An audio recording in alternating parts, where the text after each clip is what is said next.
Good morning. This is the pumpkin pie pumpkin we picked up at Andy's Produce this week.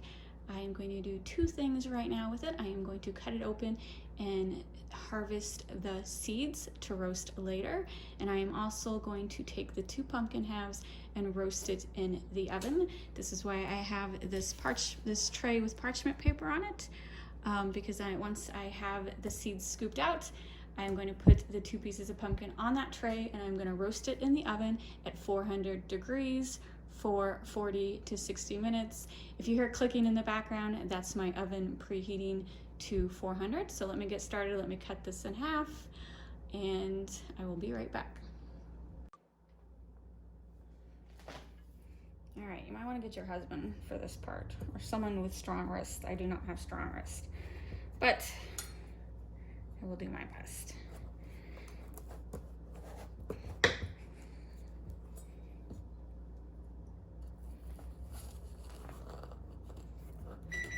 Oh, there's my oven preheated. Oh my gosh, I should have got my husband.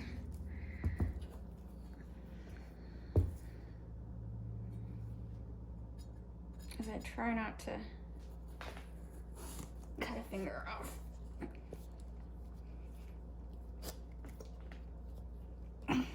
Really, my husband would have made this look a lot easier. Okay.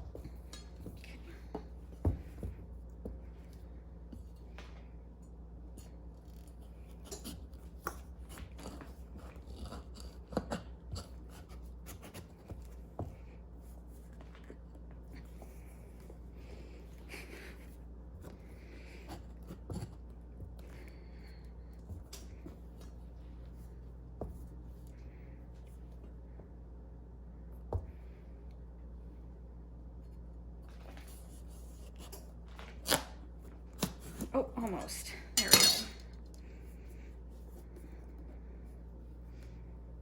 All right, that wasn't too hard. Just took me a minute and a half. Now I'm gonna scoop out the insides.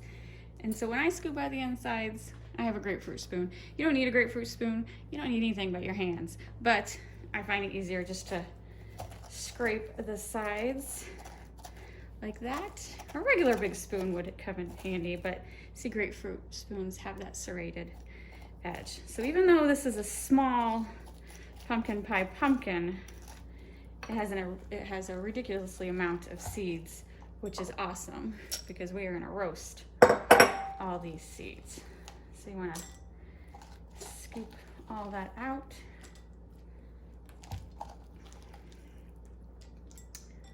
All right, I'll make it look better off camera, but just giving you an idea. See, you could just use your hands. You don't even want to use a spoon. Just get your hands dirty in there. This is actually the fun part. Getting them all slimy, because this is slimy.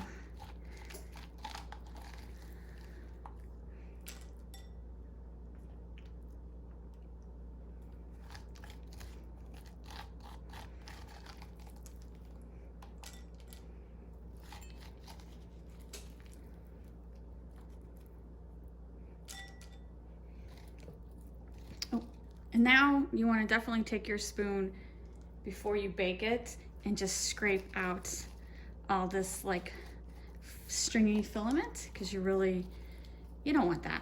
You don't want that in your pumpkin puree. So I gotta wash my hands, but you just take your spoon and scrape that off. Let me do that real quick. Here are the pumpkins scraped out. I did cut off the stem. You don't have to, but I just prefer to not roast it with the stem on.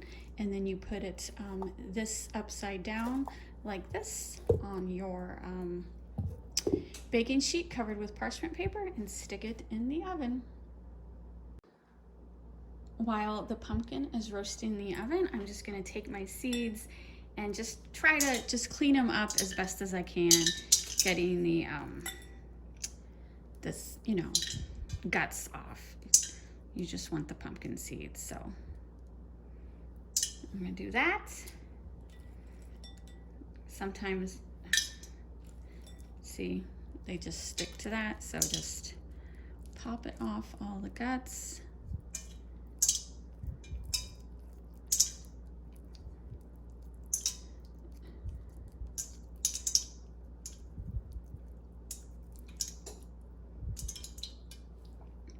and get them all cleaned of guts, like that. I got most of the pumpkin guts off, but as you can see, there's still some orange schmutz on it. So now I rinse it in the sink really good with cold water. Here are my rinsed pumpkin seeds. I want them to be completely dry when I roast them. So I spread them out on a towel. You can use paper towels, but sometimes they'll stick if you don't get all the schmutz off. So I just prefer using a regular towel. And then I just spread them out.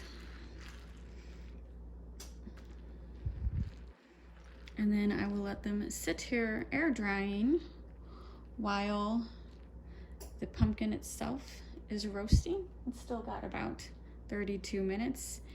And you just need it not constantly. After 20 minutes, you check the actual pumpkin, because depending on size, you know, it could take 40 minutes, it could take less. You just watch it, and when it starts to look soft, take a fork, puncture. If you can puncture the skin easily, then you know it's ready. But in my experience, it's gonna take at least 40 minutes.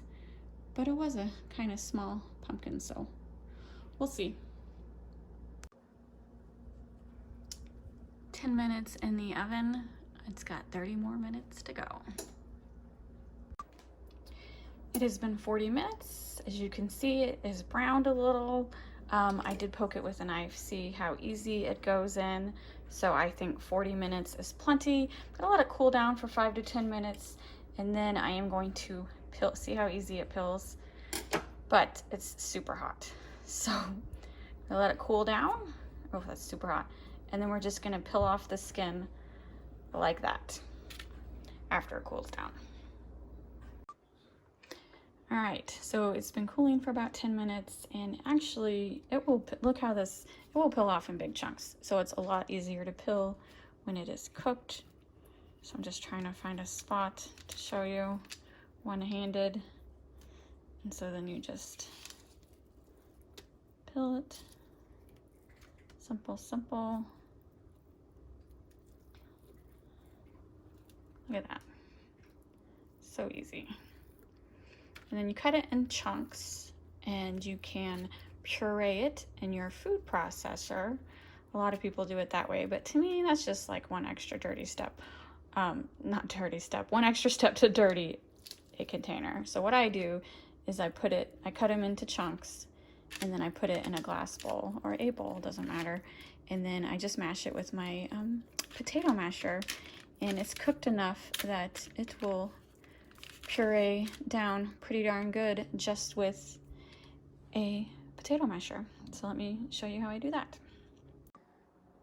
Here is the pumpkin just chunked up, and it's just still so soft that all you have to do is just mash it down to get puree. So now at this point, once it cools down, you can either store it in the refrigerator for 7 days, while, you know, to use in different cooking recipes, or you can freeze it. I like to freeze it.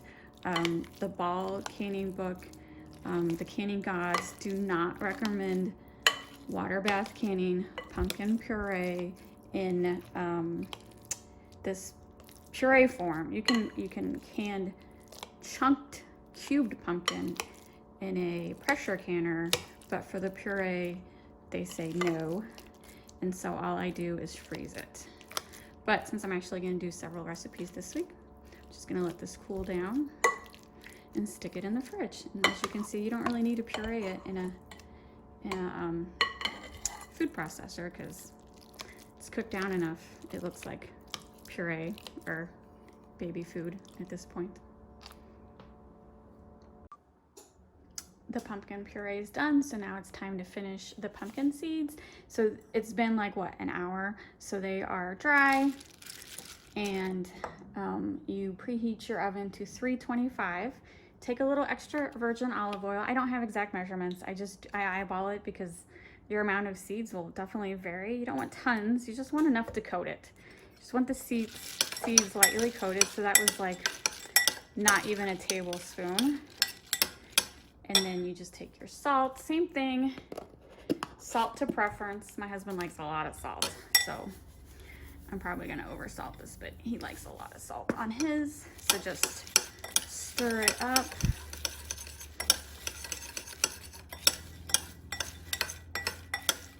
All right, they look pretty coated to me.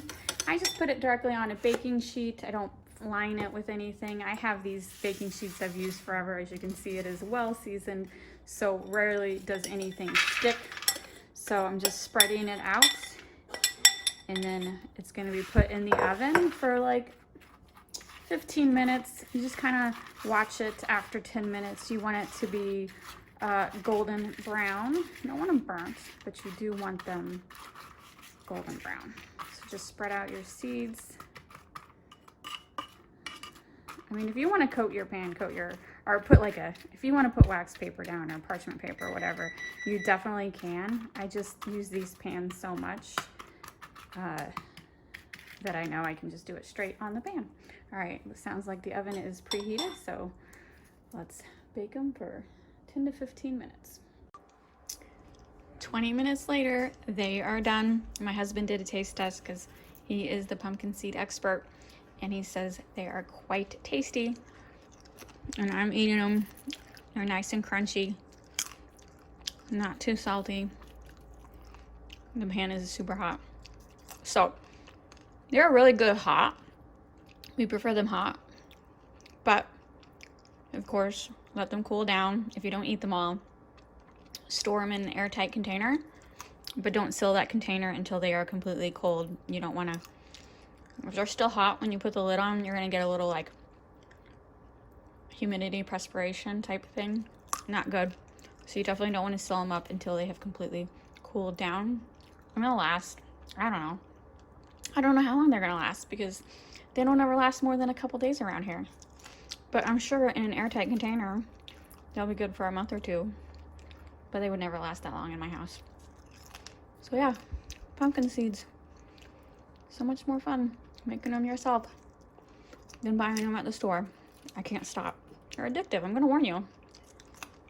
They're addictive. I love them.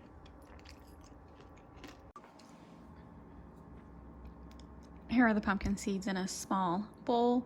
I've only ate a handful. I just wanted to add that, so that you saw the pumpkin in the beginning. It was a pretty small pumpkin.